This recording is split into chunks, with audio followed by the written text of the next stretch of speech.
You're listening to Hotepish with your host, DwannBrown B. Intelligent ish talk, intelligent shit talk, where we balance the profound with the profane. Political satire, celebrity and expert guests, information and entertainment, conversation and solutions. Leave your feelings at the door.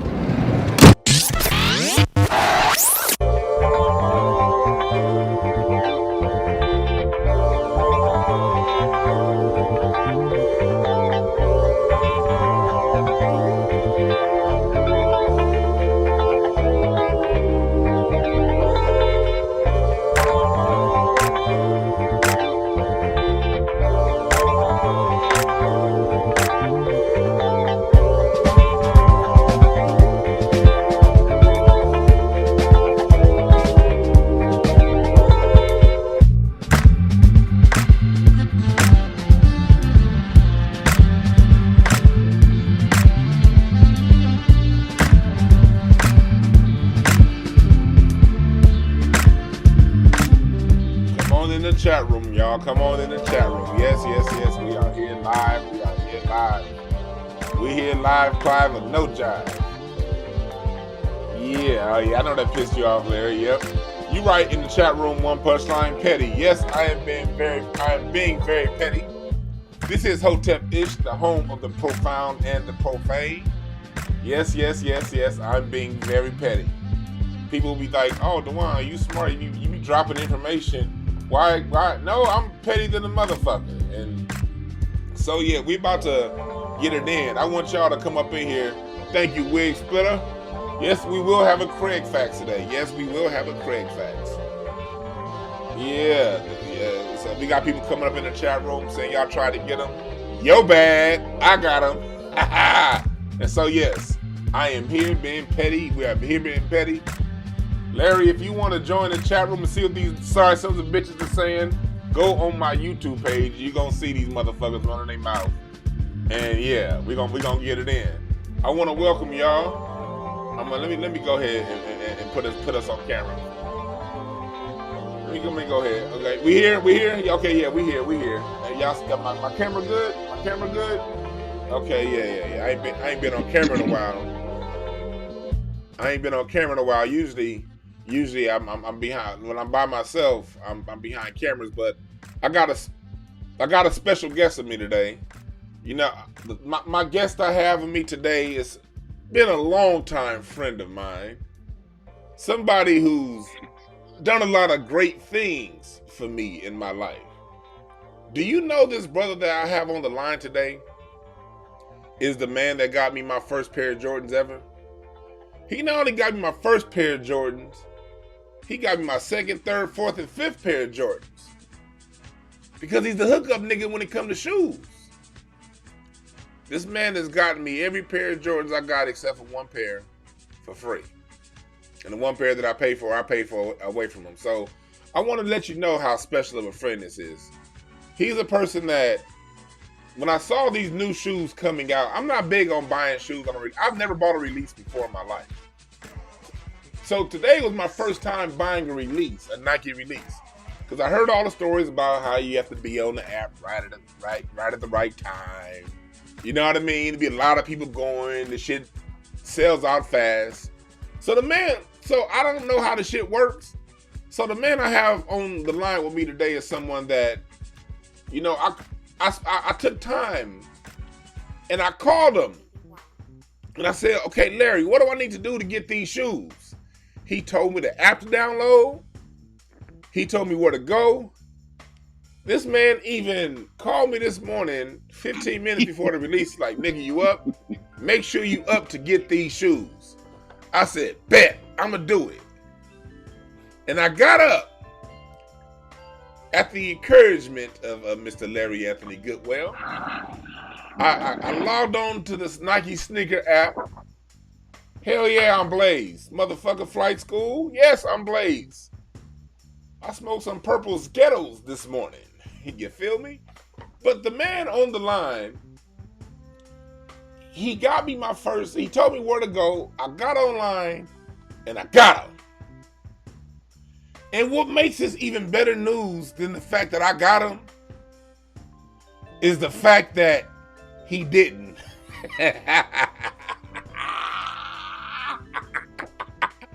Welcome on the line, my man, Mr. Larry Goodwell. What's up, my brother? Hey, good morning, good afternoon to everybody tuning in. Fuck the host. I don't think y'all understand how much this shit hurts. I've been wanting these Grinches since 2010. I've been wanting them since then. Hadn't been able to get them. Found out they was coming out this morning. Was excited. I'm talking about excited. DeWan hits me up. I'm like, oh, okay, my nigga I know he wants a pair of Kobe. So I told him where to go. And he sends me a text message with the picture, screenshot saying, got him. And I'm like, okay, cool. I know if his fat ass got him, I got him. And so I checked my sneakers app and they was like, oh, sorry, bitch ass nigga, you missed out. I'm like, dog, DeWan doesn't deserve this shit. Like, I deserve this shit. I know you're a lifelong Kobe fan, lifelong Lakers fan, all that shit. But bitch, I deserve them and you don't. I have for you on the screen share of above over my face is the confirmation text that I got. Oh, man. Over Larry Anthony Goodwell's face is the confirmation text that Larry got that he didn't get these hoes. Hey, dog, you are fucking worthless. Dog, you know what, man? You said all that friendly shit about your boy, and then this how you do me when you get on here, dog. You know what? You ain't, man. Shit still stings, dog. It still hurts. I had an outfit already picked out for my fucking shoes, dog. I got everything. I got shirt, pants. I even got some Grinch socks. No Grinches. You know, this reminds me of Mr. Miyagi looking for that fly with the chopstick. And this is his nigga Larry when it came to the shoes. He been doing this shit, and he got a few, he lost a few. Then I came in like Daniel LaRusso was like, got him.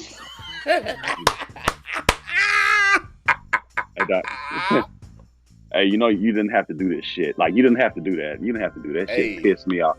Shit's still moving, too. That's what's pissing me off. Like, you got to... Jesus is the motherfucking reason for the motherfucking season, nigga. Well, you know what? I'm an atheist upon today. Shouts out to the chat room. Kobe Co say he's heartbroken because he didn't get him. KP, what's up, KP? KP up, in the KP? chat room said he was in the app tour earlier. He couldn't get him. Okay, he feels my pain.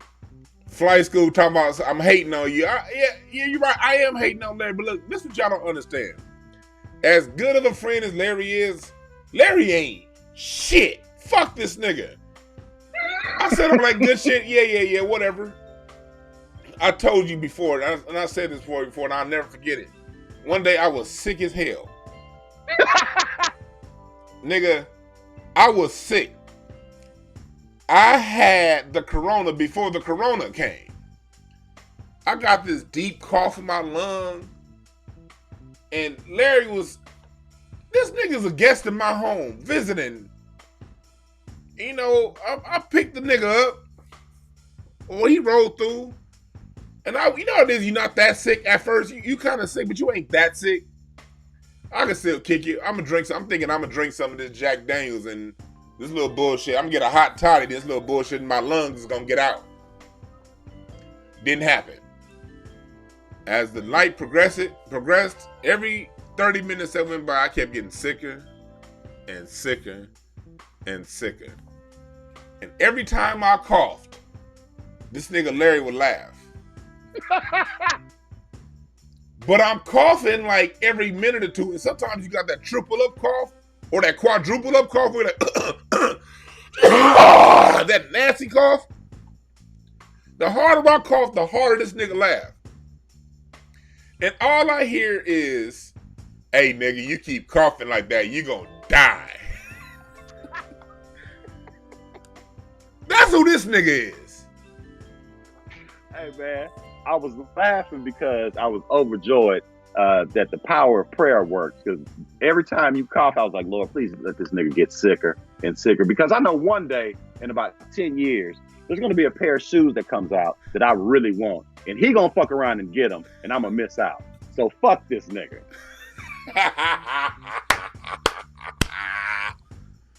Yes.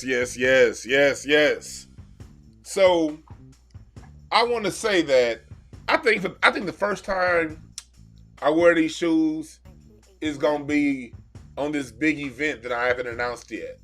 And and we ain't gonna talk about that now. You know about it.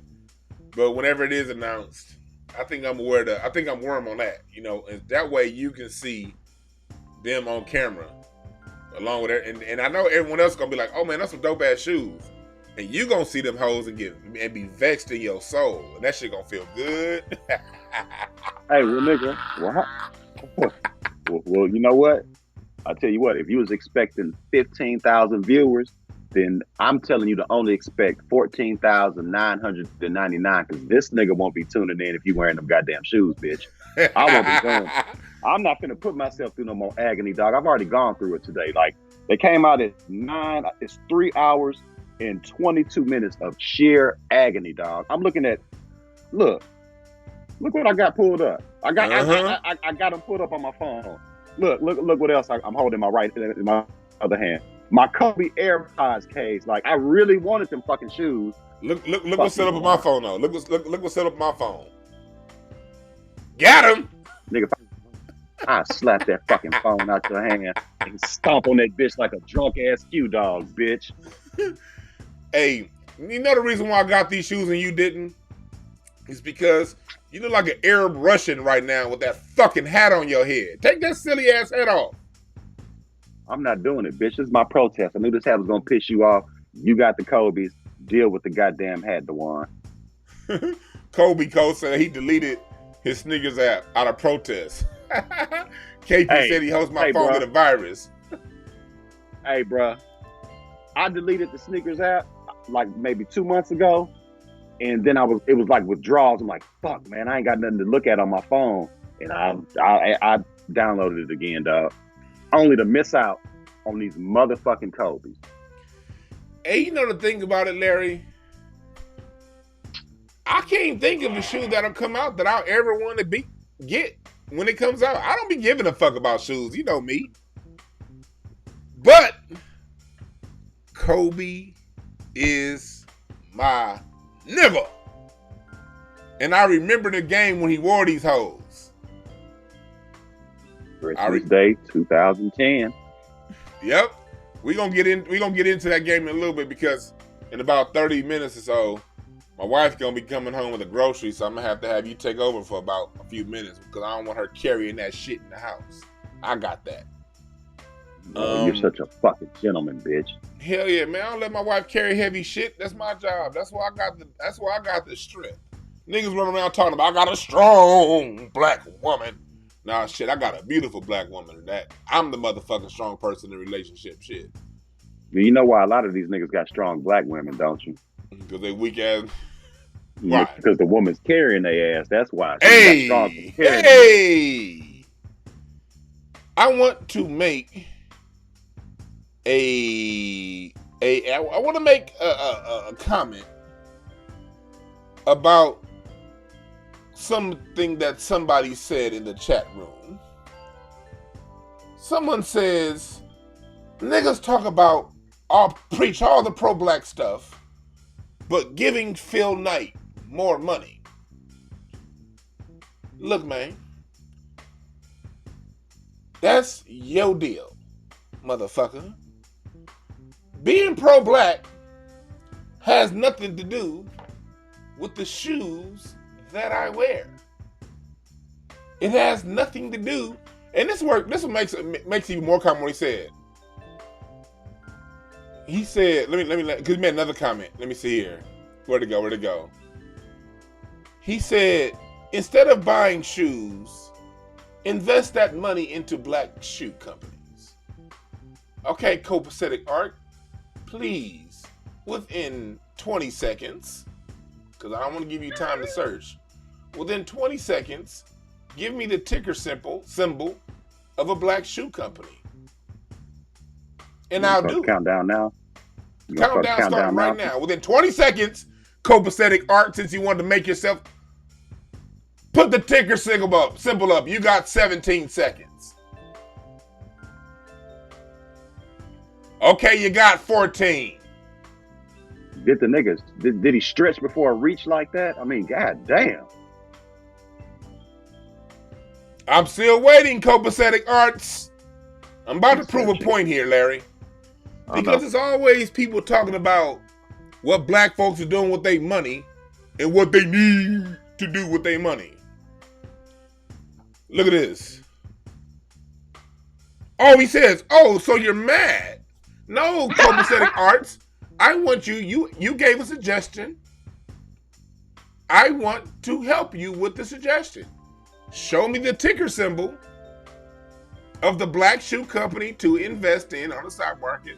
I already got investments. I'll put money in there. Matter of fact, I'll put some of my 401k into that company and show you the receipt after I do it. I will do a special broadcast. It's been 20 seconds. It's been a minute. Copacetic Arts hasn't given us a ticker symbol of a black-owned shoe company. Why? Because he doesn't know of any black-owned shoe companies. He doesn't have any actionable information and any actionable things that we can do in 1, 2, 3 steps. He doesn't have that. So what he does is goes around and tells other black people who have what they should do without being able to provide a vehicle for them to do it. This is what happens when you are so goddamn pro-black.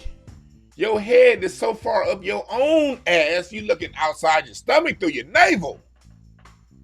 Hey, well, let me ask. Go ahead, Larry. Is he posting this from a device that's black made? That black people have made. Is he also watching you on a black-owned streaming service? Is he watching on a black-owned computer if he's not on the phone? That's what, yeah, a device, computer, whatever. Name the white supremacists you did not pay to use the technology that you're using right now.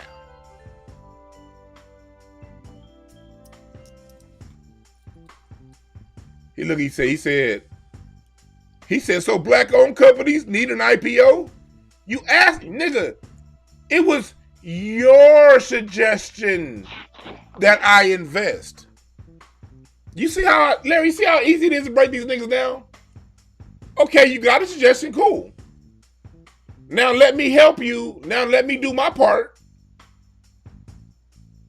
and follow through with your suggestion. Because if I tell you to invest in something, I'm going to give you the ticker symbol and why you should invest in them and what their perspective is over the next 5 to 10 years before I tell you what to invest in. That's why I don't tell black people or anybody how to spend their money. And then this dude at another company, he said a comment, Larry. He said, let me see here. He said Converse always for sale. Converse is owned by Nike, nigga. You think just because niggas wear Chucks, they own the company. Like, no, it don't work like that. Chuck Taylor sold that company long ago, brother. So if I buy Converse, guess what, nigga? I'm still supporting Phil Knight. I'm glad that dude said that, Larry. You know why? Because this talk is gonna take a totally different turn. I'm good. You good with it? I'm a passenger. Go ahead. We gonna circle back to what we want to talk about. We don't have to, because I don't want to be reminded of how I did get these shoes. But you go right ahead, brother. Yeah, we gonna circle back. The point I'm glad this came up because, and we've had this conversation before, Larry. Black people like to use Nike as a proxy for what's wrong with Black America. Why is that? I think. Go ahead. You go. I mean, I'm just gonna keep it simple. I think that every nigga that preaches that same narrative, that copacetic art or whatever his name is, he's a nigga who probably got teased in school because he didn't have the latest J's or something. So he built up this narrative like, Michael Jordan invested in prisons. You shouldn't be buying no Nikes. Phil Knight owns slaves. You shouldn't be buying no Nikes. Nigga, fuck you. That's somebody that what it is people like that. They could have had the Nikes growing up, but their mama was either spending the money on rock cocaine or giving it to the church. Either way it goes, she was getting high.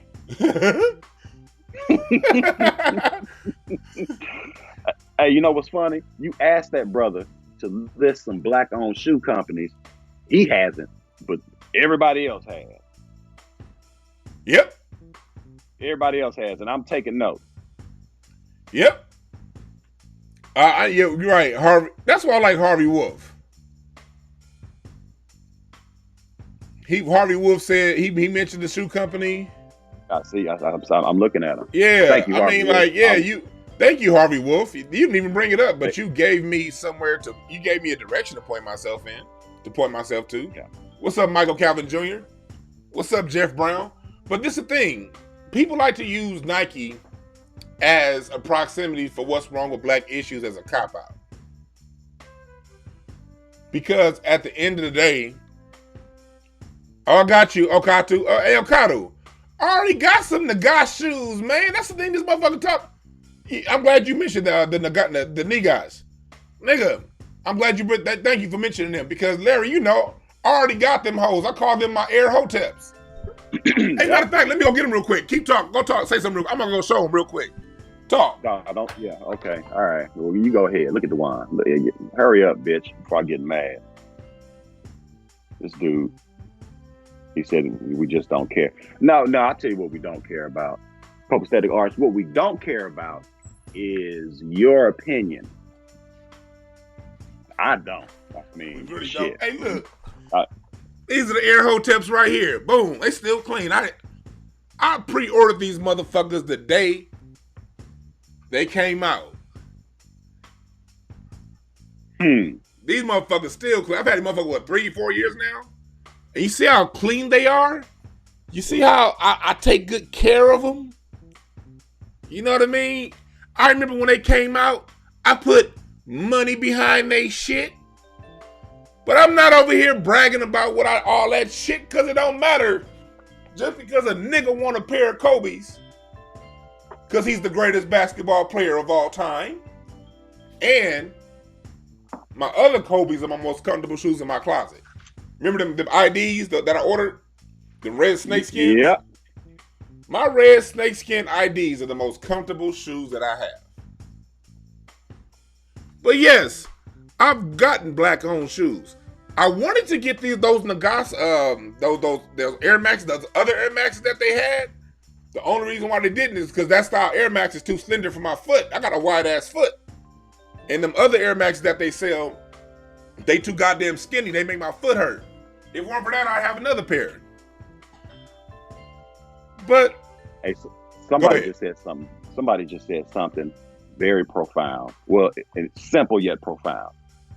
P. Rothstein 216 said, "I spend my money how I like, and I still support black-owned businesses." Man, thank you. Real talk. Hey, P. Rothstein, somebody. Shouts out to you. He's somebody I've just seen recently coming around the channel. That nigga always dropping some dope ass gems in the comment section. Shout out to you. He always got some dope ass shit he's saying. So back to what I was saying. This is a reflection to show you how we're using copacetic arts as an example of the broke nigga mindset. You know what I mean? Because there's some shit we need to get rid of as a people. This whole broke nigga thing, because you doing one thing, you not doing something else.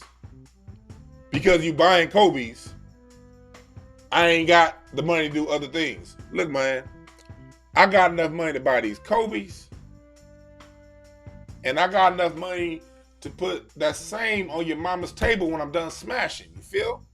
Okay, this is gone way left, dog. You are fucking. You know this is the home of the profound and the profane. And the petty. I don't want to be a part of this. You're a horrible individual. Hey, I'm bad, Larry. Gone to your head. I know. Getting those shoes has gone to your fucking head, dog.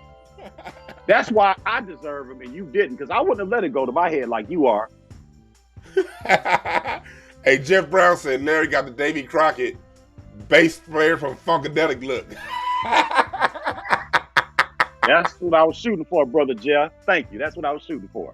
Yeah, because someone said we're giving him too much time. No, this isn't about him. This isn't exactly about this person.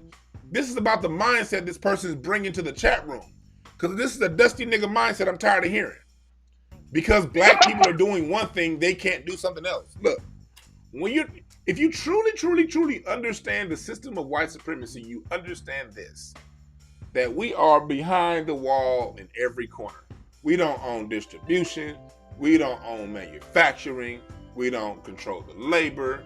We don't control the price point. We don't control none of this shit. So at the end of the day, if you're going to use, first of all, if you're going to use money, you're perpetuating white supremacy. Because let's talk about how capitalism works. Capitalism is basically a kiting system where the money has to keep circulating. Because the minute it's done circulating, everything falls flat. So the minute you circulate money for any reason, whether it be to pay a bill, whether it be to pay a whore, or whether it be to buy some fucking Nikes, you're supporting white supremacy. Understand that. Understand that when you pay your DirecTV bill, when you pay your Netflix app, Netflix is always fucking with the image of the black family. Netflix got all kind of pedophile black kids as cartoons with pedophiles in them doing all kind of shit. But you pay your $14.99 a month, nigga. So at the end of the day, we all perpetuate white supremacy with a dollar. We just have to be smart about how we use our dollar. Do we buy black owned along with buying shit from the white supremacists? Do you find black people to spend money with? Because you're going to have to spend money with the white supremacists. Do you find black people to spend money with on whatever level you can spend money with them on? Because I can tell you right now, I've donated more to black people just in the last week than I have spent on those shoes. But guess what? Say I hadn't donated anything. It's still none of your fucking business. Man. Nigga named Copacetic Arts. Now he probably ain't even no goddamn artist. That motherfucker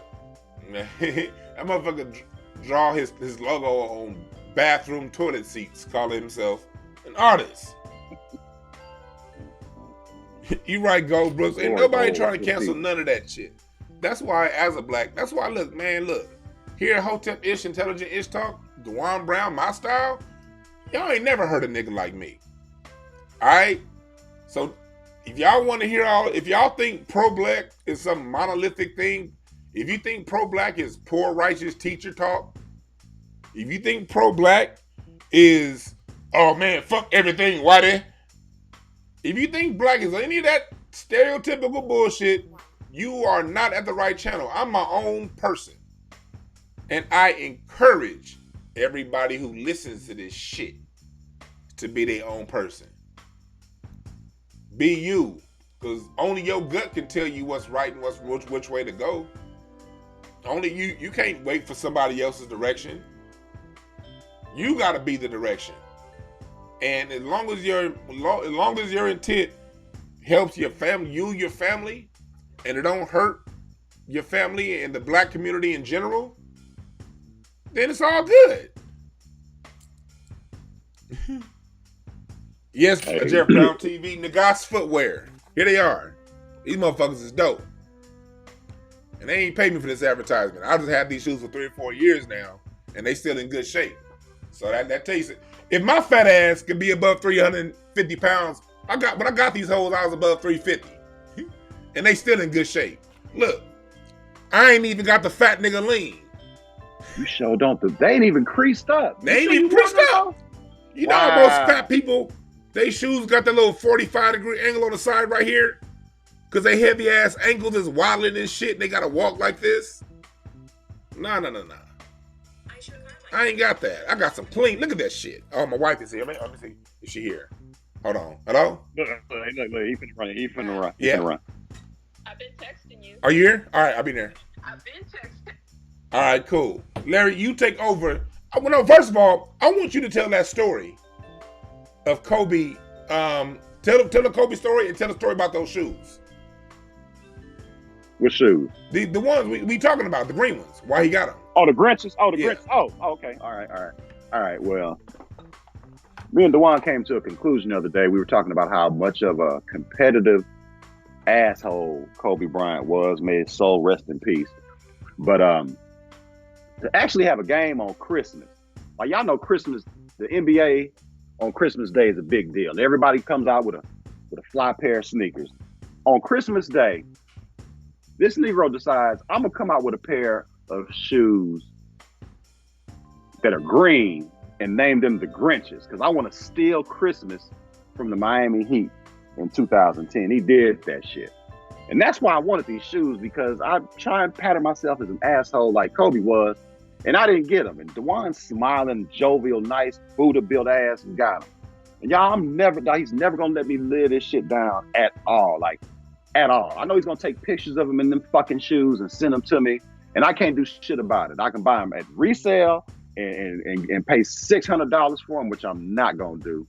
And man, look, I'm sorry, y'all. I know I'm ranting, but shit still hurts, man. I helped this fat motherfucker get these shoes. I helped him. I woke up this morning. The first person I thought about was not me. I was like, oh, let me call my boy and wake him up because I know he really wants these shoes. And he woke up and he got them. And I didn't. Fuck DeJuan, man. I'm dog. If that wasn't my nigga, dog, I would seriously ask y'all to boycott his fat ass because this is ridiculous, dog. He does not deserve those shoes, dog. I don't think y'all understand how much I've done for his fat ass in terms of shoes. I have a pair. And I'm like, here you go, dog.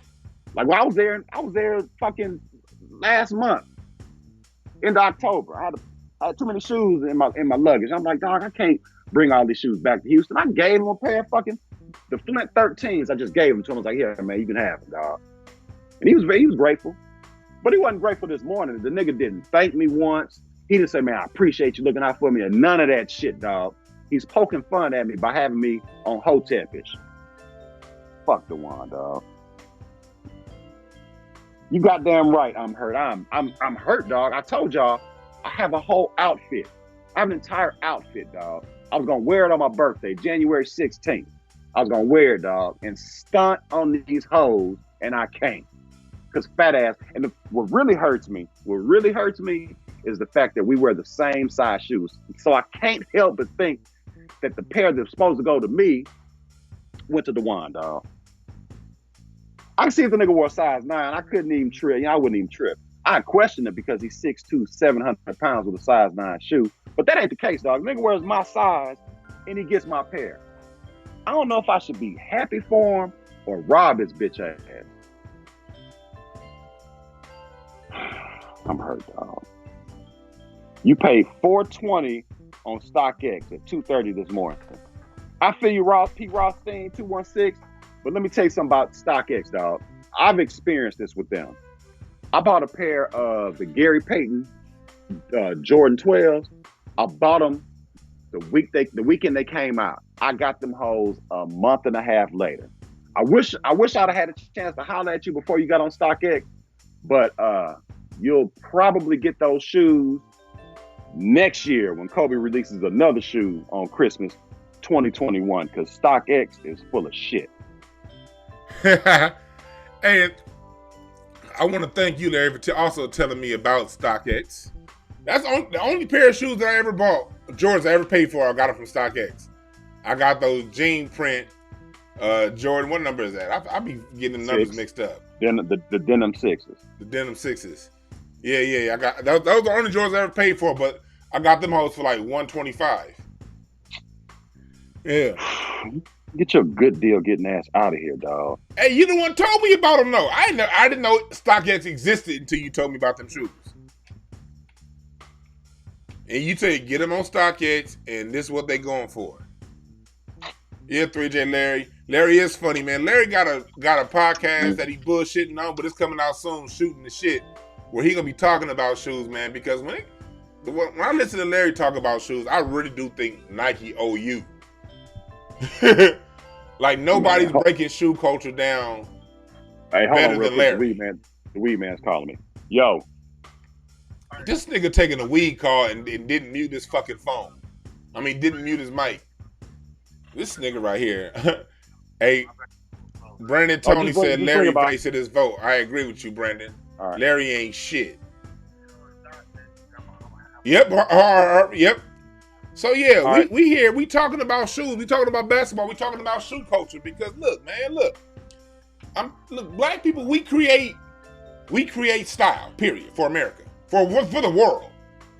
And one of the biggest mistakes Black culture makes, and I said this on my last broadcast when I was talking about something different, but it's still the same shit. One of the biggest mistakes Black culture makes is it shits on the thing the youth are interested in. The thing that makes the youth energizes them, the things that make the youth happy and fulfilled. Black culture, the adults have a long-standing history of shitting on that. We can trace this back to when Charlie Parker took over jazz with bebop, him, Bird, and Dizzy. All the old people who was in to the Louis Armstrong New Orleans style jazz were saying, "What's that boobity biddly bop?" And then it happened again when Motown came over. Everybody that was in the Bessie Smith and Ma Rainey said, "What's this Motown doo-wop diddly dot?" It happened again when hip hop came. All the Motown people was, "What's all that skibbity boop-bop?" Hell, Steve Harvey made a whole comedy career shitting on hip hop when he first got started. Remember the first 20 years of Steve Harvey's comedy was shitting on what young niggas is doing. Yep. And while we shitting on what the young people are doing, while we shitting off the things that we and disregarding the shit that we love as nigga shit, other cultures are coming in, profiting and capitalizing off our culture. Because somebody said something in the chat room earlier that before I left, and he said the reason why the shoes is hard to get is because all the white and Asian kids is trying to get them. Why all the white and Asian kids trying to get them? Because it's Black culture, nigga. Black people need to stop shitting on Black culture and monetize Black culture. One thing you turned me on to, Larry, talk to them about the whole culture of flipping shoes. So, y'all see people, it don't happen anymore, but you see people stand in line for shoes, and we even shitted on people doing that. A lot of those people aren't getting those shoes for themselves. They're actually going to flip them and make a profit. For instance, DeWan paid with tax close to $200 for those shoes, $190 something for those shoes. You know, right now, I'm talking about literally right now, he can put those shoes online and sell them for over $400 if he so chooses to. Like shoes, sneakers in particular, gain equity way faster than your home will. Like you buy a pair of shoes on a Saturday morning and they're worth twice what you pay for them Saturday afternoon after they're all sold out. It's a business move, man. It's not, a lot of those people aren't buying those shoes to wear them, man. They're making money off of them. We got, and I've seen like a lot of young niggas doing that. Like a lot of niggas in their 20s, just young dudes flipping them. And they flip them just so they can have the shoes that they rocking on their feet for free. You know what I mean? What if we as the Black adults, you know, back in 1990, when Jordan and Bo Jackson, give Bo Jackson his credit, you Jordan nut huggers. No, you got to. And Deion Sanders. And Magic before that with them Converse. And hold on, we're missing one more name, and I'll let you make your point. Ken Griffey Jr. Ken Griffey Jr. Yep. The interest got peaked when Magic and Bird had they Converse. It was like, shoes or something. And then Jordan, Deion, Bo Jackson, they was all in that same group that made shoe culture a big thing. You're right, Eduardo. Penny was a little later, but Penny's part of that. Penny 95. 95, because we're talking early 90s, late 80s, when shoes were starting to really become a big thing. Because something that you told me, Larry, those Jordan 1s, what did you say? They sat on the shelf, didn't they? For a while, the Royals, the blue and black ones. The original Jordan 1s when Jordans first came out. They sat. I saw them on the show. They had them like $39.99. So, shoe culture, black people, tennis shoes weren't a thing in 1985, 83. You just put whatever on your feet and you walk. Black faces, black style made tennis shoes a thing. What if the black people with money and not just the black people, what if the black people with money invested in that? And what if the rank and file black person saw their children doing these things? They see other children in that same age group kind of doing the same thing. What if adult black society, for the first time in 400 years, said, I'm not going to shit on these little niggas. I'm going to do something with this. These little niggas got something going on. How can we make bread off this? Because all them niggas that was going around shitting on them, on black folks, was putting their money back in the church, because it was a church that led a lot of that shit. Remember, it was a lot of that old nigga church shit, while they was taking your tithes and offerings. What if you invested in Nike back when it was $6 a share, before the Jordans came around? What if we as a culture did that? And instead of saying, I'm not putting no money in that white man's pocket, see it as home. Ain't no black people investing in these niggas, nor are too many black people in position to, and the ones in position to invest in them aren't. So since these young black kids are owning something, maybe I should just put my money in that stock.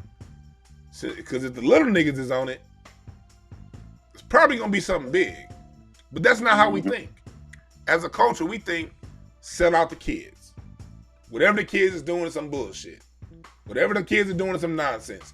And now we're 30 years later, 2020, shoe culture's a worldwide thing. The world fucks with it. It's recession proof. Larry, look what we going through right now. We going through a pandemic. These shoes are on 1 minute. So man, somebody at Nike was like, you know what, we're going through a pandemic.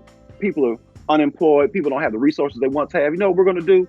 We're going to ramp up these releases. That's what Nike's done. I look at this shit every morning. I look at all the sneaker apps every morning. And Nike has been releasing heat every day, dog, during the pandemic. And guess what happens? They still sell out. Recession proof. Someone in the chat room says $6 back then is not much different to now, though. No. Nike stock right now is $141 a share right now. I was around in 1990. $6 wasn't equivalent to $140. $6 back then was probably equivalent to what 15 is now. But yeah, no. And the Nike stock split over those last 30 years. I don't know how many times that stock went up and split. Man. All I'm saying is this. We live in a system of white supremacy. We know that. We have to often ask ourselves, since we live in if we live in a system, that means there has to be some sort of a compliance and agreement that we have with that system in order for that system to perpetuate itself, right? Because if a system doesn't have everyone equal parts participation, it's like anything else. It's like a plumbing system, it'll get clogged. It's like an electrical system, it'll be a short. So if there are no clogs and shorts, that means everyone is complicit with the system. You find out where you work with the system, how you work with it, and how you can capitalize off of it. Because white supremacy is undergirded by capitalism. And I think one thing that we can do as a people, we can do a lot of things different, but one major thing that we can do is acknowledge and embrace the shifts in culture that we create. Because if we do that, I'm just using this as a case study. That's why I just went somewhere else where I wanted to, but I'm glad that dude made that comment, even though he's on some bullshit. I'm using this as a case study, 1990 to 2020. What if the adults that have the capital are willing to invest in it? And what if those who don't quite necessarily have the capital to invest in it, what if they're willing to just be encouragers and go on and supportive of what the young niggas is doing? Where will we be right now 30 years later just off that? Just off of our shoe culture. I ain't talking about basketball, I ain't talking about music, I ain't talking about business, I ain't talking about none of that. I'm just talking about just this tiny aspect of where we spend our money on shoes. Like, black kids are always creating new shit. I'm saying this because these little niggas got something else coming. Mm-hmm. And what are we gonna do when that something else coming hit? Are we gonna do like the rest of them old niggas and shit on them? Or are we gonna do something to embrace it and use the system against itself? Needy Fuller calls it political jujitsu. Use the weight of the system against itself. The way the system feeds off our young niggas' ideas. Like, what black culture is creates, the system is literally like a dope fiend on it. The system needs it. Without black people, America ends up like Argentina. You ain't heard that name in a long time. Argentina went down to South America, wiped all the niggas out. Now these motherfuckers been in a permanent recession since the fucking 90s. And they can't get out of it because they ain't got that genius. The genius is in your own fucking home. Every morning eating your goddamn cereal. Only thing to come out of that was what? Manu Ginobili and the Gasals, ain't they all from Argentina? No, the Gasals are from Spain, nigga. Oh, okay, well, it don't matter. We make everything cool. And so, no, I'm not one of them niggas that's pro-black that want to sit around and criticize niggas buying Jordans. Why? Because if a pair of Jordans is in the way of you buying a house, you ain't got a Jordan problem, nigga. You got an income problem. You need to make some more fucking money. And that's not add up. Hey, dog, now, any black person with half a brain can acknowledge that are we at war? Would you say we're at war, DeJuan? Yeah. Okay. Yeah. All right. So at some point, the war's it might get physical. It might get physical. And I know if I'm going to war, I want to be equipped with the same shoes that Kobe Bryant put up 81 points against the Raptors. I need that lateral movement. I need all that shit. If I'm at war, I need a pair of Kobe's. I need to jab goddamn right. Like that. You goddamn right. If I'm gonna go to war, I want some motherfucking shoes that a nigga can, you know, that a nigga can win 5 championships in. My thing is this.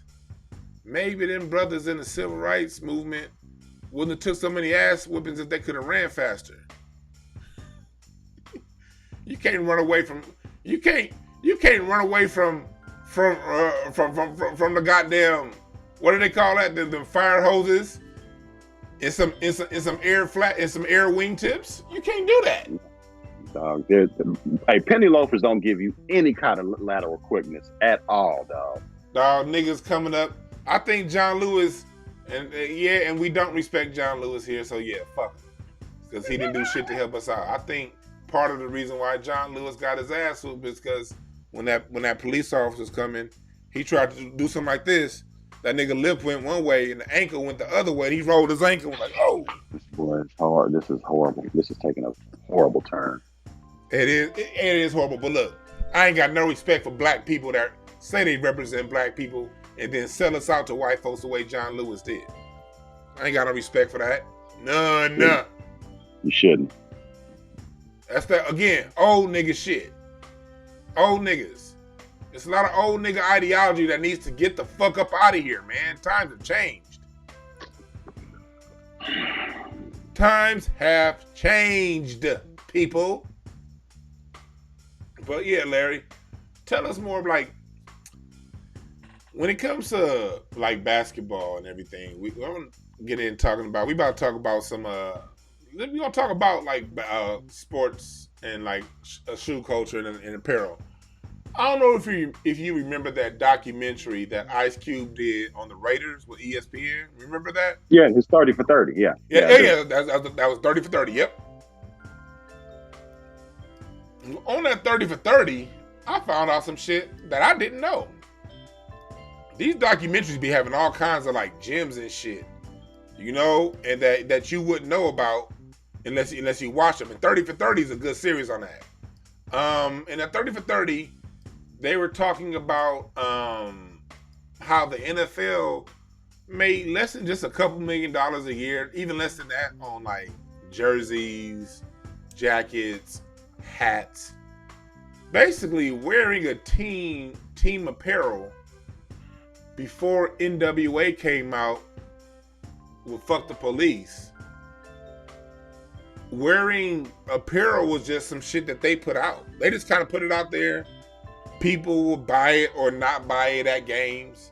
You couldn't really find the jackets in the stores too much. You know what I mean? You know what I mean? You may get one jacket in JCPenney somewhere, but there was no real such thing as like the sports store that had all that kind of shit.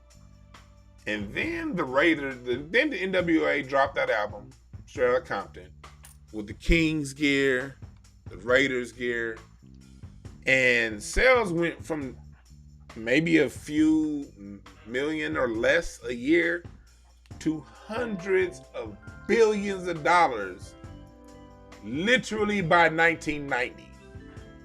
Within like a 5-year stretch. Yep.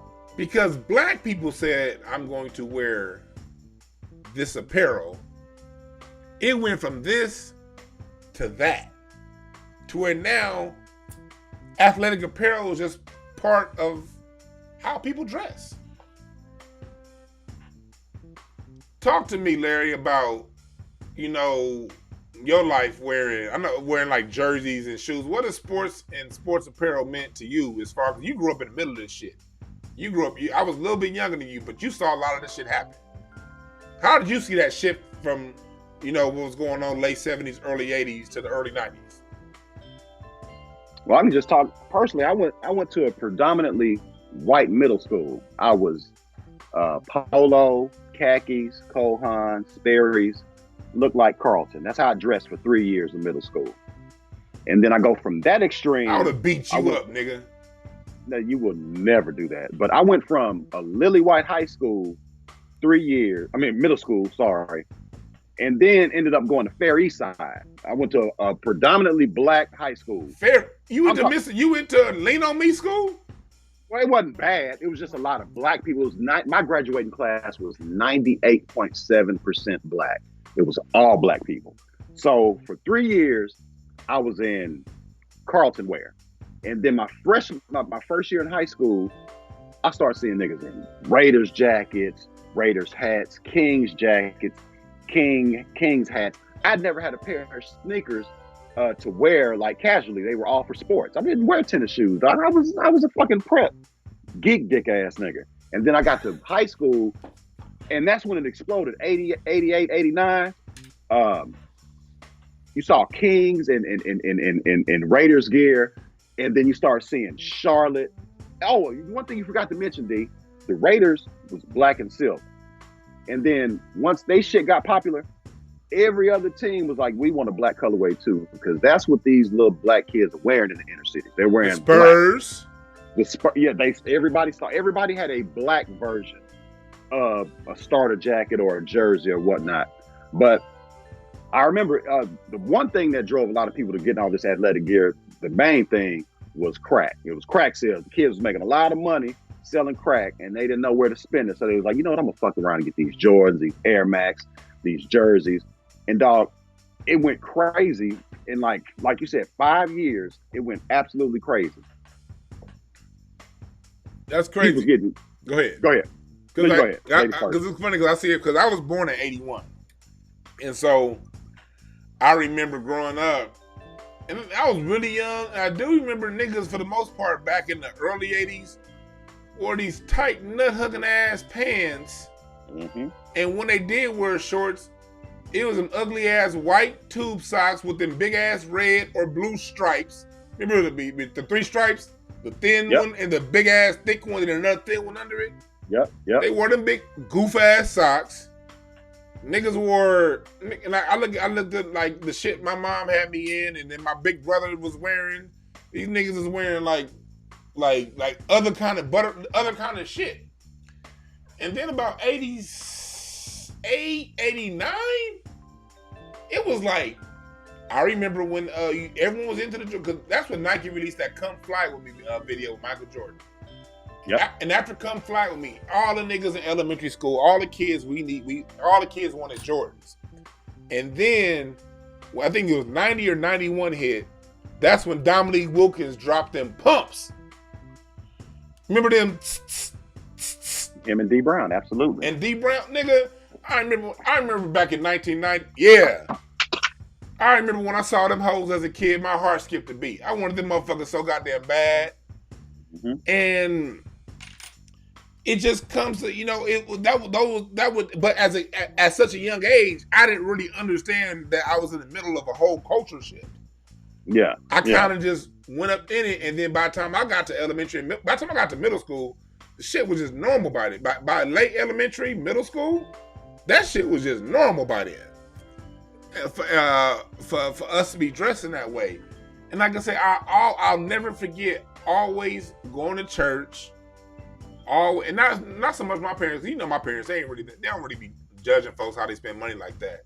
But I just remember the adults in general, and then especially at church, all they did was criticize the kids for how they dress. And they'd be like, look, nigga, who want a hoop in a 3-piece suit and a vest, nigga? We saw Malcolm X, and we was like, nigga, y'all didn't even have basketball back then. if they had basketball parts in the park when Malcolm and Shorty was running up and down in their zoot suits, them Malcolm and Shorty would have been in J's too. You saw the way they was dressed? Yeah, them zoot suits, yeah, they'd had on some J's and starter jackets. Yeah, man. Colorful too. Man, Malcolm would have had on starter jacket. He'd have been looking at them old niggas in them suits like, man, what the fuck is y'all doing? I can't hoop in those. Look, I wore basketball shorts under my jeans up until I got to my 30s. Are you serious? Nigga, yes. I used to wear basketball. I up until I got like 30. I still wore basketball shorts under my pants. I mean, it wasn't like you bought your pants too big, or why'd you? That's when the baggy pants era was around, nigga.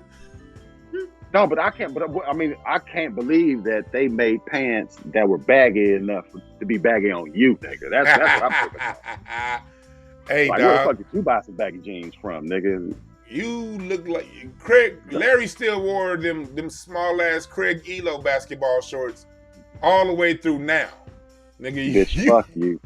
I got a picture of me in my sophomore year. I got them shorts on. Like, that is horrible. And then another cultural shift. We gotta give credit to the Michigan Fab Five. Absolutely.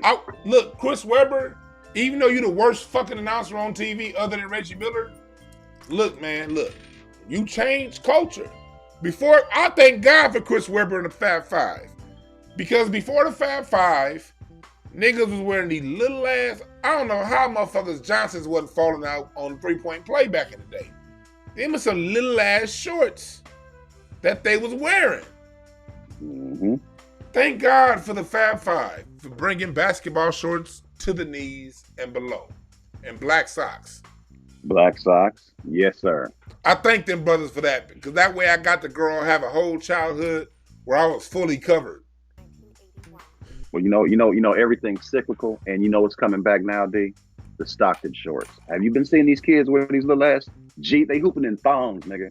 They tucking their jerseys in the thongs and dunking on folks. Yeah. Have you seen these little ass shorts? They coming back, dog. Look, did you see when LeBron first came back to the Lakers? He had the shortest shorts on the team. He still do. Look, man, another reason why Kobe's one of my all-time favorite player, that nigga wore 4X. 4X jersey. Yes, he did. Even though the nigga fit a 1X, Kobe wore a 4X. He was like, man, you ain't gonna be, ain't gonna be none of that sissy shit going on. I'm giving you buckets, nigga. And your niggas ain't looking at my thighs. In this baggy ass jersey, you gonna get 81, bitch. Yeah, these motherfuckers, they do. Like, these kids are wearing short ass shorts, but it pisses me off to see. But being an old nigga, I'm not an old nigga yet, but being an older nigga than these little young niggas, I'm not gonna tell them what not to do. I'm just gonna try to, like, look at the shit and see where it's going. I'm gonna hope that this is a short trend and it goes back to just, okay, I get it. You don't want to wear baggy ass Chris Webbers, I get it. But young fellas, can we stop right at the kneecap and not have it go up any higher? I don't like, we just, look, man. All this new shit going on, all these TV shows and men kissing and all that shit. You don't be showing your fucking thighs. Cause when you show your goddamn thighs as a man, it look like you auditioning for one of these for a Lee Daniels flick. Or a Grinder commercial. Yeah, it look like you putting an audition for a Grinder commercial. And it's fine if that's what you want to do, but dog, oh wow. Yeah, man. The short shorts they're coming back, D. And I don't know how I feel about it, man. I really don't. I don't know if I'm a pioneer because I have a picture in some short shorts. Or maybe it was a mistake. But they're coming back. Yep. But we can't shit on the young folks when we just talked about not shitting. I'm not gonna shit on them. No, I'm not. I'm not gonna wear them because I'm 46. No. But that's nothing. I'm not gonna shit on them. Like these shoes, when it comes to Jordans, when it comes to Kobe's, nigga, that was literally our era. You know what I mean? Absolutely. I'm sticking with my era. I don't own a pair of LeBrons. That's not my era. Some people do. This shoes too goddamn big for me though. Like them, I wasn't against them, but LeBron shoes just look like they look like a whole a barn. Like they're barn sized. They look like Megatron. Like you know, like Megatron when he was out. And the generation just behind me was into that. Cool, let them have it. But yeah, I feel you. There's only a few pair of LeBrons I like. It ain't nothing worse than seeing an old nigga with gray cornrows and a jumpsuit. Let it go. Let it go. Let it go, dog. Just let it go. Your day has passed and that's fine, but let it go. Yeah, the day has passed. What y'all talking about here in the chat room? They said LeBron shoes look like birthday cakes. Who said that? Is hilarious. Now, maybe the first 9 pairs of LeBrons I really like. Like the LeBron 9s were my absolute favorite pair. Those shoes, I put them up against any shoe. I love the LeBron 9s. South Beaches, those were great. But after that, I'm like, okay, LeBron, I don't know what y'all doing over at Nike, but I ain't feeling it. And I really haven't felt any pair since the 9s. But I get not buying them because you're like, man, that's not mine. I'm a Jordan, Kobe, Penny. That's my era. Yeah, that's my era. Gary Payton, that's my era. That's my era. You know what I mean? And that's okay. Because I like having these type shows like this, Larry, because I don't like to get people too far off kilter. Just because we talking about solving black issues don't mean we can't live in this country that we in and spend our money the way we see fit. You know what I mean? It's a lot of the things that people think, people treat being pro-black, especially people new to it, they treat that shit the way like a new Christian treats Christianity. Like, oh, this is now the team that I'm on. Since I'm on this team, I can't eat meat anymore. I have to put aside, wearing the white man's clothes, and I can't do this, even though most of these 90% of them work at a white man's job, making him richer. But you know what I mean? They start taking things out, what they can't do, what they can do. Look, just because you're open to more information and you want to know more about your people, don't mean you change who you are. It don't mean you are now part of some separate sacred group that's now better than those who don't think, operate, act, and feel like you. That's low level ego shit. That's low level ego shit. You approach this shit how you approach it. You know what I mean? And I'm not, for me, like Larry, like we all know, because I've had people like tell me, they're like, because they know how I talk. I remember the last pair of Jordans I got, it was somebody was like, DeWan, you got Jordans? I thought you was against that. I was like, what the fuck made you think I was against it? Larry, like, me and you, we different when it comes to that. Like, growing up, and let me give you my point of view, and I'm going to kick it to Larry. I was never really big on the shoe culture, still ain't. The first pair of Jordans I ever got was the Jordan, what, the 3s? Those Jordan 3s you gave me, what was that, like 2012? Five. Yes. See, I don't even know the names of these shit, the numbers of these shit. I just know the one with the square tongue with the 2 holes in the middle. Those is my favorite Jordans ever. I don't even know that dog. Based the on ones that I got, description. the denims, those. But, okay, the 6s. Okay. Yeah, the 6s, but with the regular color. And I like the Spizike one. But for me, I remember as a kid, always liking them shoes and never really been able to get them because my mom would tell me, look, because my mom, my dad, they're like, look, we can get you them shoes, but we're not going to be able to get these other things because look, this is the budget for what we have for your school expenditures for this semester. And I got new shit in September when school started. I may get one thing for Christmas, and I got a couple more outfits in the second semester, and that was it. And so my whole life, I wasn't going to give up the $100 on some Jordans because that was like 2 pair of jeans and like 3 t-shirts. The way when my parents raised me. So I never really did the Jordan thing as a kid. I liked them. I never hated on niggas who did it. But then when I became an adult, you know what? I was like, you know what? I'm going to fuck with something. And you gave me something. And then you started talking about all the goddamn shoes that you had. And you know what I was doing? People out there listening across the world? I wasn't judging this nigga. I was listening. I was like, yo, that's dope. You mean to tell me? I didn't know niggas flip Jordans. How would I know? I never owned a pair. I'm not into fashion. Y'all see what I wear? I wear my Hotepish t-shirts. I fuck fashion. Like, that's where my white side of me comes in. I really don't give a fuck about fashion. I just wish niggas, if it was up to me, we could wear t-shirt and basketball shorts every day with tennis shoes. And in the wintertime, throw a hoodie and some sweats on. That would, if it were up to me, that's how I would dress every day. That's how I would dress on stage. That's how I would dress at a 5-star dinner. Sweats in a t-shirt, summertime, shorts in a t-shirt. That's how the fuck I like to dress. As long as my shoes are clean and they match, I'm good. But being I'm not a person that's heavy into the culture,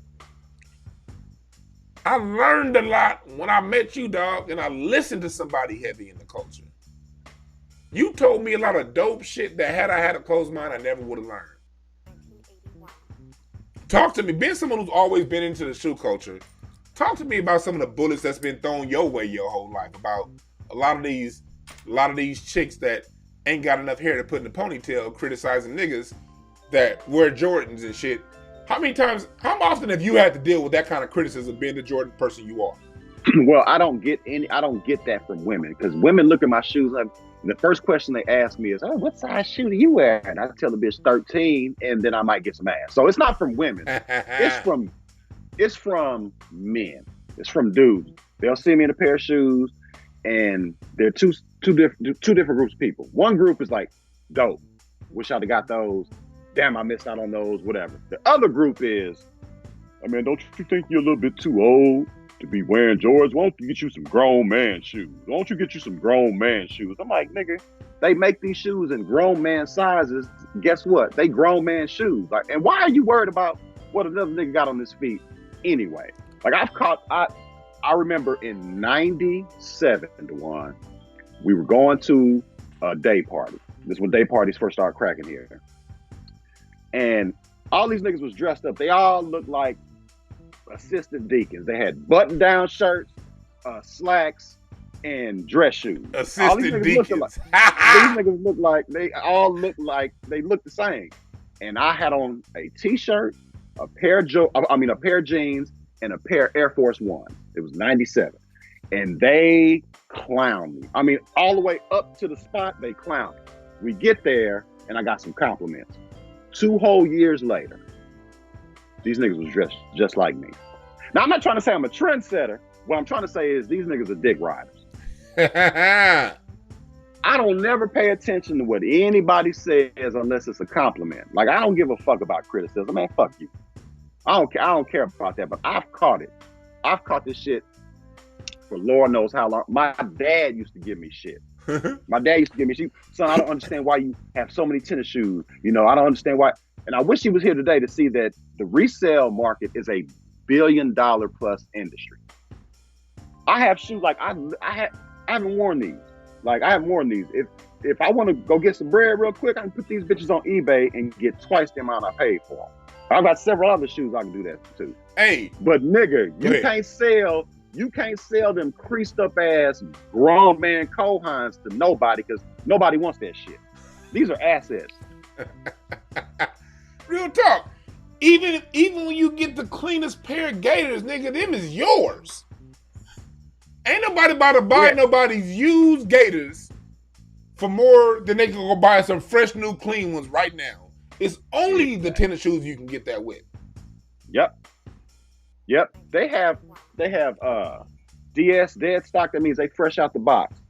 Fresh out the box ain't nobody ever won. They have VNDS that's near dead stock, like a nigga might have tried them all. And then you can go on eBay and buy used pairs of shoes because guess what? What's grown out of the resale market is the restoral market. You have people who actually take a raggedy pair of shoes and will restore them and they look like they fresh out the box. That's another fucking business that's come out of shoe culture. So basically what you're saying is like when it comes to these shoes, that like shoe is a whole industry that has a sale like cars. But absolutely. Other than cars that are depreciating value, you actually can appreciate in that sense. Like I remember you turned me on to that a long time ago. You were like, you said not only can you sell them for double right away, if you decide to sit on a pair and wait 5, 6, 7, sometimes 10 years, they'll be 15, 20 times the amount that you paid for them. Like, I remember I didn't all the way understand that till you said it. Then I when you was here in LA, I saw you get online. I remember you got like some purple phone posits when you was out here. Mm-hmm. You got them purple phone posits. The Phoenix Suns, like 2 or 3 pair, didn't you? 2. And then I saw you get the hoes, then meet a nigga somewhere and sell them hoes for way more than you got them for. And I was thinking, and all these Hotep niggas, that's why I'm Hotep-ish, but been clowning, all the Hotep niggas been clowning niggas when wearing their Jordans. And I'm sitting here watching the motherfucker flip Jordans for twice than you got Nikes, twice than what he got them for. While everybody's running their mouth about what's wrong with black people, there's a whole culture of black people doing it, and all you see what's on their feet and not understanding what's going on. Well, look at you, Larry. Would you say that with the way that you flip shoes sometimes, would you say that you, for the most part, broke even between what you paid for and what you sold, what you bought, or come close? Well, I'm in a unique position when it comes to shoes, and you know the kind of position I'm in. I would say I made a profit. I don't even think I broke even now. Those phones, they were $250, $220, $250. I sold them both. I sold both pair for $500. See, you came out. Look, your love for shoes over the last 30 years has turned a net profit. So for the most part, what you have on your feet, you'll have it paid for it. Yeah, exactly. can't no nigga in no Air Oxfords say that shit at all. Here's something else, D. A lot of older brothers, you were talking about the older generation shitting on the younger generation. Let me give you a little brief story. There was this young brother, I was on Melrose. You know how I used to love Melrose. I used to just walk up and down that motherfucker because I love all the stores there. It was a young brother walked up to me and he gave me a flyer. And he said, hey, man, check me out, man. I'm about to open this up. He didn't end up going to that spot. He ended up getting another spot. But I was like, what is it going to be? He told me that he was going to open up the first sneaker pawn store. Like, if you need some bread, if you need like $200, you can bring him a pair of shoes like these. You know, okay, I'll give you $200. If you don't come get them in 30 days, the bitches belong to me. And if you didn't come get them, I only gave you $200. I paid $200. I'm gonna turn around and sell them for $500 or $600 to make a profit. This young brother was 17 years old. 17. So while you niggas who wake up every morning at 7 o'clock and get in the rats race and go to work and hate your boss and come home, you do that shit 5 days a week. While y'all shit on this young man for tennis shoes, this young man made a whole business out of it. And that's where we as the adults got to be the ones. We got to have ourselves in position financially to invest in little niggas with ideas like that. Because what'll happen is somebody named Herkowitz come on and invest in it, take all the money, and then we'd be like, oh, they stole from him. And they did. Mm-hmm. But they never would have had the opportunity had we been in a position to do it. We have a confession in the chat room, Unsunken One. That's a perfect name. He says, I'm guilty for condemning my brothers for wearing Jordans, but I repent. Come to the altar, young man. Yes, sir. Come. Yes. Praise him, Jesus. Because Amen. I'm with you, Unsunken One. Even though the show culture wasn't my thing, I did think, I didn't go so far as to condemn, but I did think it was weird niggas was spending all that money on some fucking tennis shoes. Because all I had heard, I thought it was weird, but it was like, I knew in the back of my mind there had to be something more to it. But I did think it was weird, like why y'all spending? And then once I started, you know what cured me that real fast, Larry? What's that? When my first job out of high school, the job that paid my way through college, I worked at a bank. And when you work at a bank, you see the money that's out there real fast. You see how much a mortgage really cost. So when you see how much a mortgage really cost, and this is LA, Inglewood, 2004, 3, 2-ish, when the housing market was first starting to go up. Yep. When I saw that the average home price over here in the hood is $500,000. The mortgage on that is gonna be about $3,500. Taxes, including taxes and insurance. Then you still got another $400 car note. Then so you're up to $4,000 a month, and then you still got expenses, insurances. It's gonna put you at about another $5,200 a month. And this isn't even rich people. This is in LA. This is baseline. Yeah. In LA, this is I'm giving y'all first of all, you can't find a house in LA for $500,000 now. I wish you could. I'd buy one right now. But I saw that. And then I was like, cost of Jordans, cost of living? These grown people been giving me a false equivalence my whole fucking life, and I felt betrayed. Exactly. Creating Jordans with a mortgage, and then I got my first house in 2005. And I paid the house was $620,000. You get a $620,000 house, you find out real fast. Any of these motherfuckers going around saying Jordans is what's stopping niggas from buying a house is full of shit. And that's when I learned, even though I don't know more about it, I ain't got shit to say to them niggas. And then later on, when I met you, we started talking about it. You broke it all down. I was like, all right, cool. Hey, I don't have to move anywhere cheaper. Look, I'm a LA nigga. You know how LA niggas think? I get it. I ain't gotta move nowhere. You think I was on the beach on a winter solstice riding my bike down that motherfucker? You think I'm moving? Fuck up out of here. I just got more businesses and I'm making more money and I'm getting a house anyway this year. But go ahead. So after you bought your shoes, I told they were sold out. You paid $190 something. I told you they was $434. That's how much they were worth. Yeah. How long ago was that? That could have been like 2, 3, 4 hours, maybe. I got the confirmation from it's 11:31 Pacific time. I got the confirmation. I got my shoes at 7:03 a.m. Okay, so they were sold out at 7:05 a.m. and then they were worth $420 something. This is your size. That's a size 13. You see what you see? Look, they're worth $534 right now. Right now. You can turn a serious profit, dog.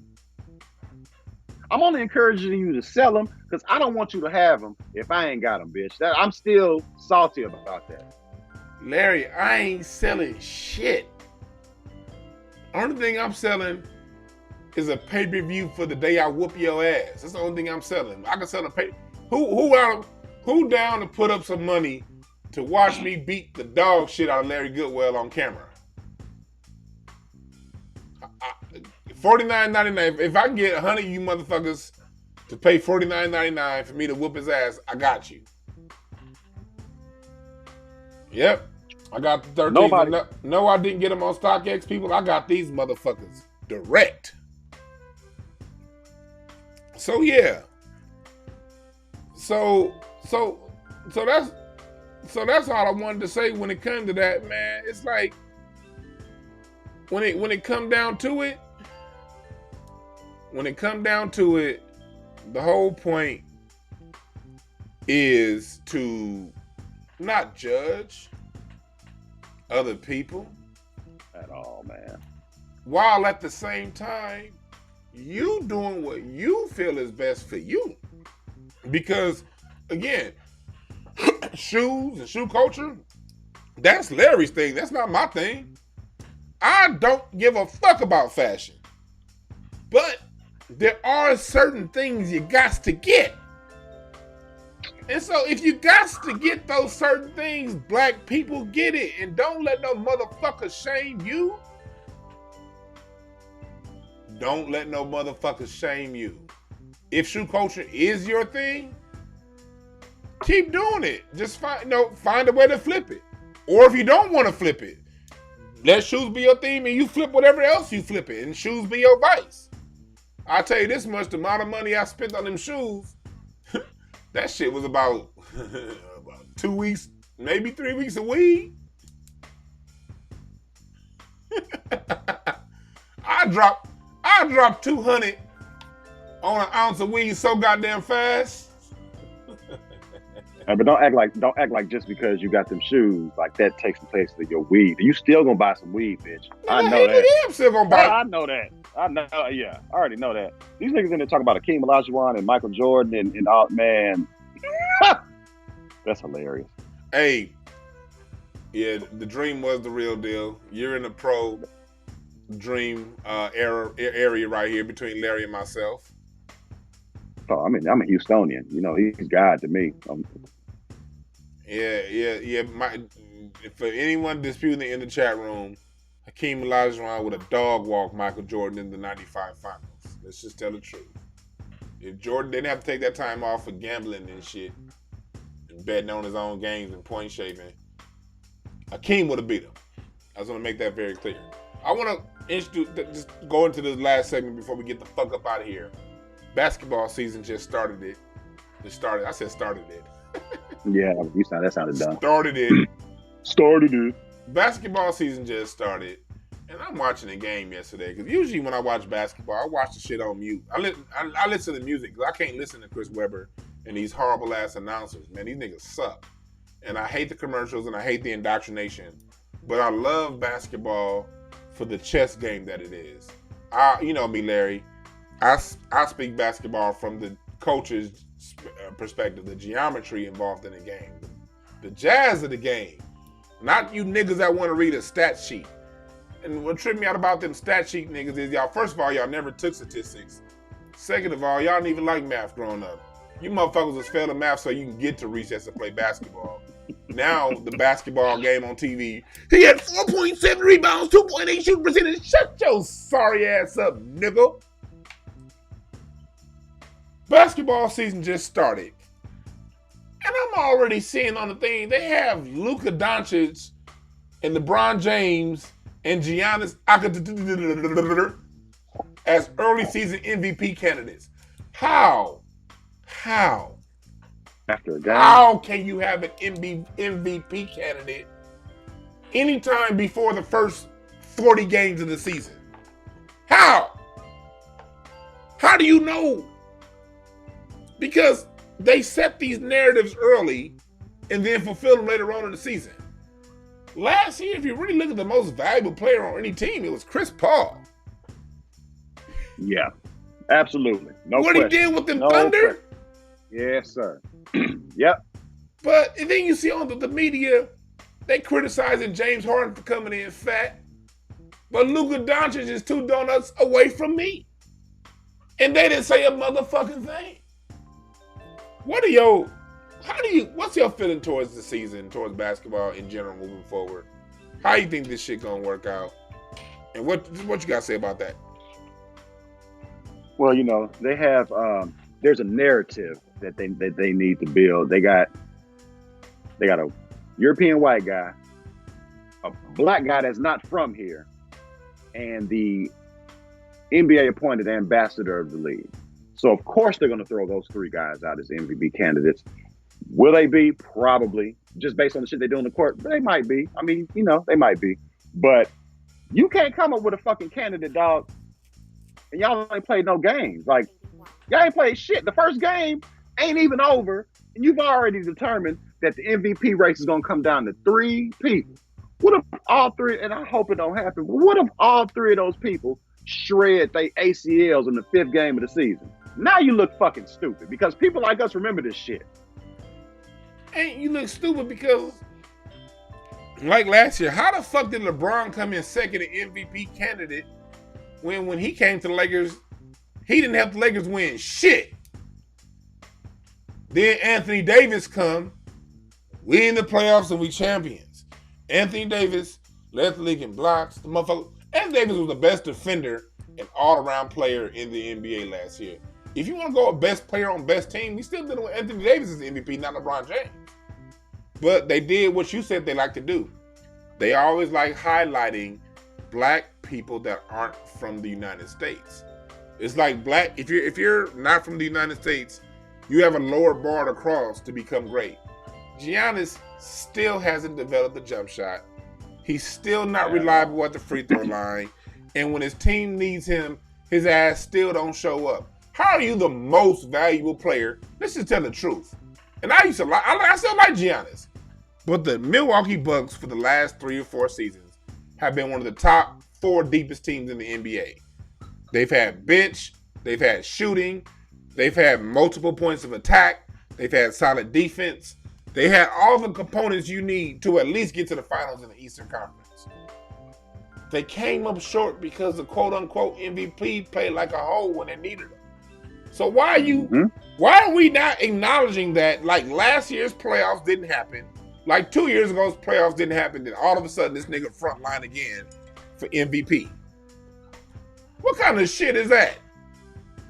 Well, I mean, let's just call it for what it is, dog. He's a big, pleasant Negro who always smiles, and he has an accent. So he's not threatening. He's not threatening like that. That's why I'm not taking nothing away from Giannis. That boy's a baller. But when it's nut cutting time, Chris Middleton's gonna take the shot. Yes. That's just how it goes. Chris Middleton's taking that shot. So they prop him up. Not saying he don't deserve it, because MVP isn't a regular season award. Like that's the MVP of the regular season. So I get it.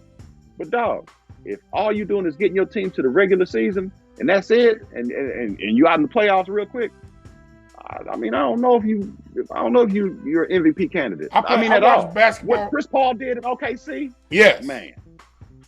I watched basketball with the eye test, man. Fuck all them stats.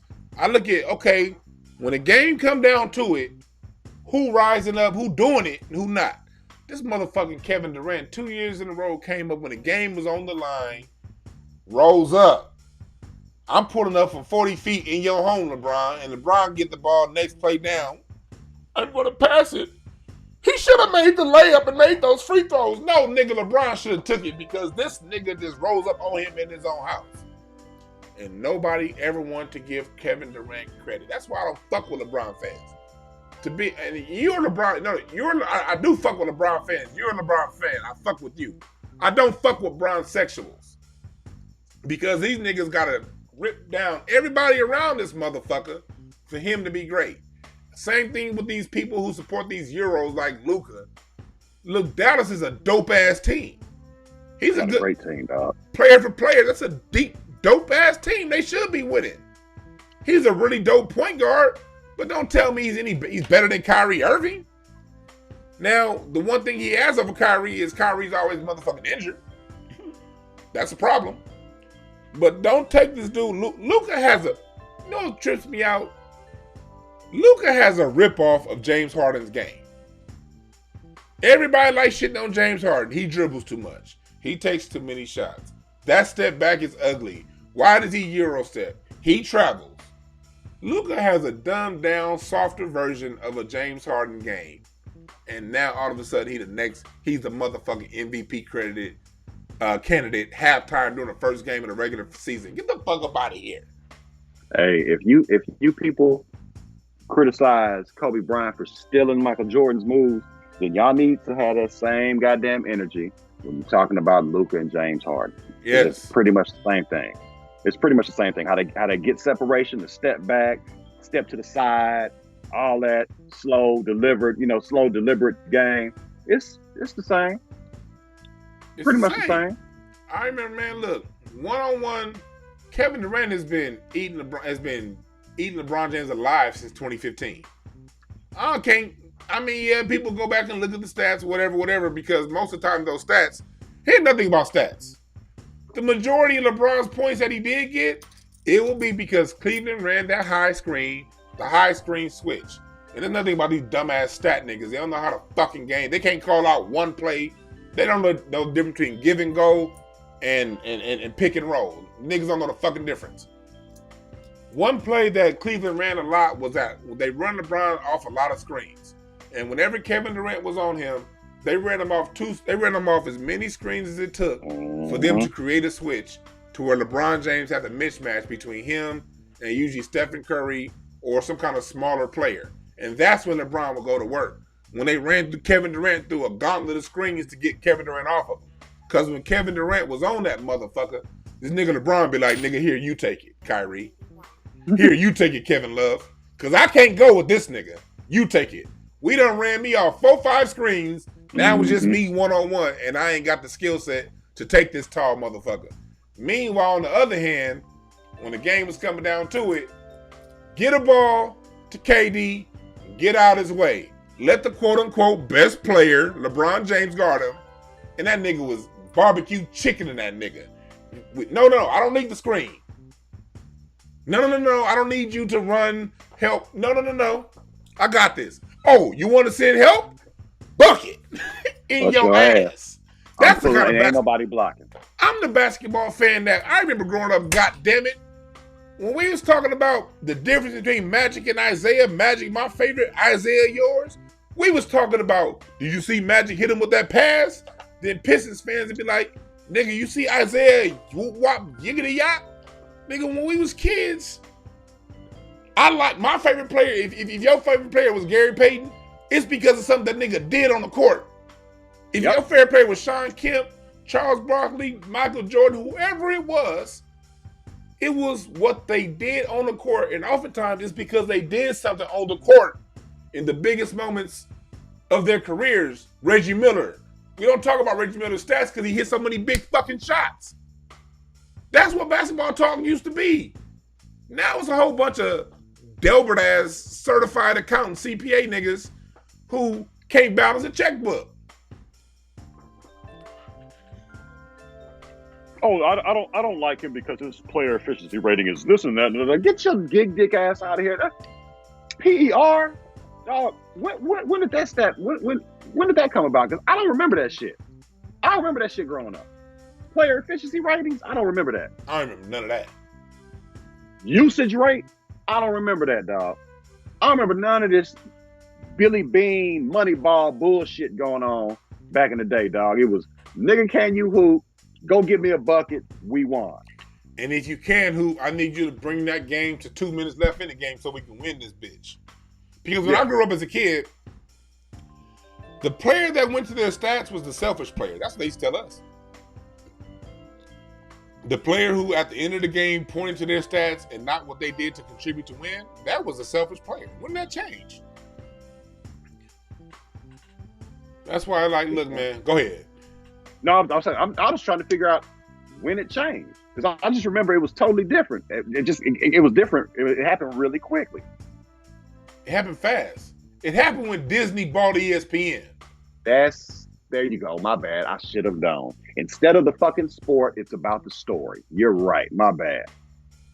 That's the chess move that people miss. ESPN used to have Up Close with Roy Firestone, where they actually talked to the athlete about what they did in the context of field of play, whether it be baseball, football, basketball. And it went from that to debating. It went from Bob Lee and his show, what was that, Outside the Lines? Outside the Lines. That was really the only show that talked about things outside of the context of what happened on the court. But it was a full story that still went back to the court. It went from that. Then if that wasn't on, niggas was watching tree trimming contests and fucking arm wrestling on ESPN. Why? Because a sport, basketball, is only 48 minutes long. It's nothing you can talk about for 24 hours a day. So you talk about the game, doing a post-game wrap-up, do some highlights, and now it's on to woodchucking. Mm-hmm. Now that it's since Disney's bought, they turned this shit into CNN for sports. And it's really not that much to talk about in a 48-minute game for 24 hours. So what happens? You got to make some shit up. You got to create storylines. So you get these sorry-ass debate shows, and you tell people, okay, we're going to talk about Michael Jordan, Skip Bayless, you're the pro, Stephen A. Smith, you're the con, and you niggas argue it out. But don't bring up any new points of view. Just stick to this small, narrow subject.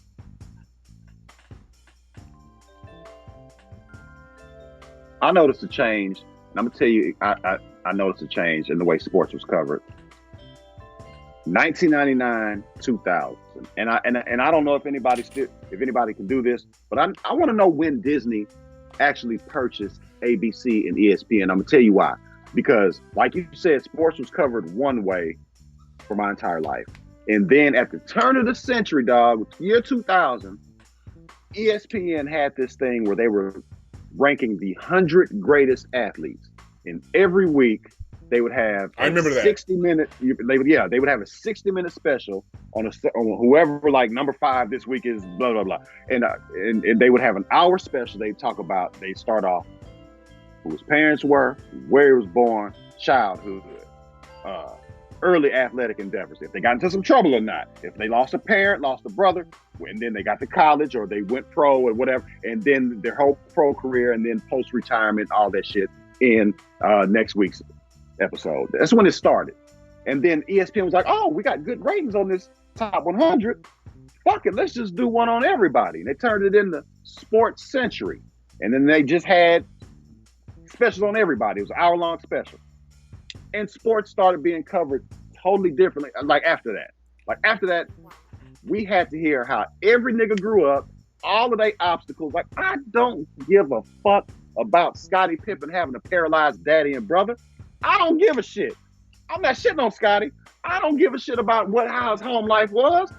I do give a shit about how many points, rebounds, assists, how the nigga, if he won the game, how he did this. I care about 94 feet, 4 quarters, possibly multiple overtimes. Not how the fuck he grew up. Like, I don't give a fuck about that.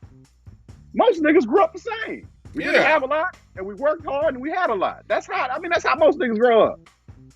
Ain't much separation in how niggas grew up. It's like It's 5 inches taller than me, Scotty, but I don't need to know about your fucking background. Walter Johnson made a good point. He said they brought metrics in so white boys have a chance. And that's the exact truth. Boy, that is a sermon. Because if you understand the sport, you don't need a number. I know what I see. I remember when I coached basketball, when I was coaching my AAU, I never looked at stats. I never paid attention to who scored the most. I can't tell you who my best scorer, who the best scorer was on paper, but I knew who I wanted to get the ball in different situations.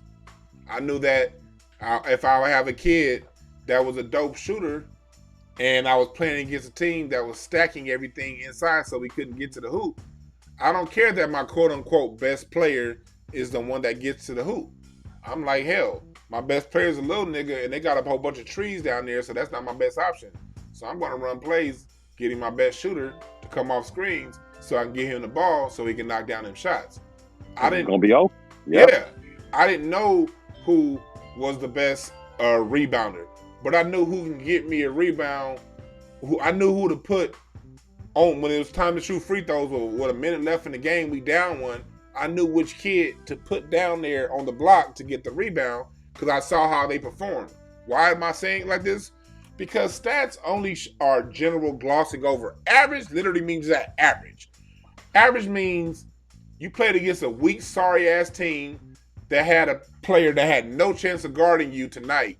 So you dropped 40 on his ass.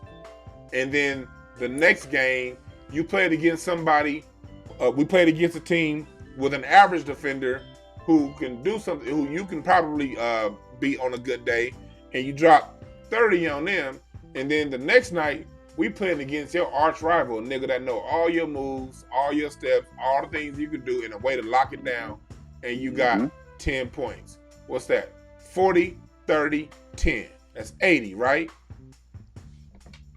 80 divided by 3 is I'm bringing my calculator out of you motherfuckers. It's 25 points. It's 25.333. 25.3, something like that. Basically 25 points. So it looks good that you averaged 25 points. But the majority of those points came against somebody. Look, one of these the team you dropped 40 on, we beat them niggas by 30. We could have won that game with you only scoring 10. You know what I mean? Mm-hmm. But this night that we have you playing against that nigga that know how to dominate you, we actually need that 25-30 from you tonight.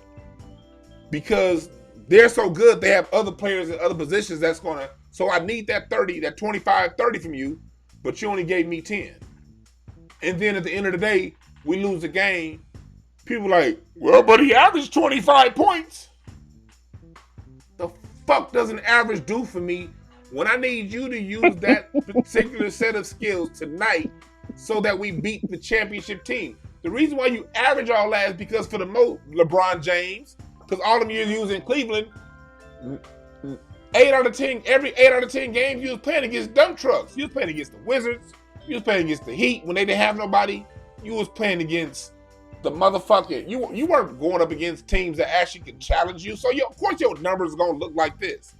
But the minute your deep ass team with 5 All-Stars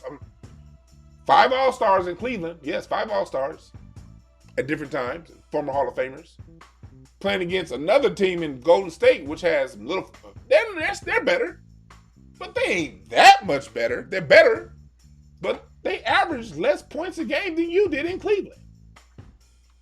Now you go up against that team and you can't win a game, and Kevin Durant locking you down and doing what the fuck he want to do, and then everybody want to go back. Well, but he averaged. Yes, nigga, he averaged that when Deshaun Stevenson was guarding him. But when it comes time with 1 minute, 2 minutes left in the game and you got a real nigga against you, you passing the ball. What the fuck is the average gonna do for me? That's what these niggas don't seem to understand. And that's why these dumbass GMs, who the numbers were created for, who base talent on averages, like what you dealing with in Houston, that's why they never seem to fucking win anything. Because you got all the numbers right, but you ain't winning. Hey, man, you know, they give Billy Bean credit for Moneyball. You know, that whole shit he started in Oakland. They give him all this credit, dog. and the nigga never won no World Series in Oakland as a GM. Never. Moneyball wasn't the thing when Jose and Mark McGuire and all what they call them, the Smash Brothers, whatever. Yeah. That wasn't in the majors at the time. He comes in, he gets credit for this revolutionary new fucking way to run your team, and nigga, it don't result in no jewelry. A result? Has any team that's solely focused on analytics, have they won a championship? No. Look, my Lakers, greatest franchise of all time, they just started incorporating analytics in what they do, like in 2016, kind of. 2017, they started bringing in more analytics. But even the analytics, when they brought it in, they're like, this is just a part of what we do. Lakers won 16 motherfucking championships off the eye. Mitch Kupchak's eye. Jerry West's eye. I'm drawing a blank. Tommy Lister. Not Tommy Lister. I forgot his name, first name. Excuse me.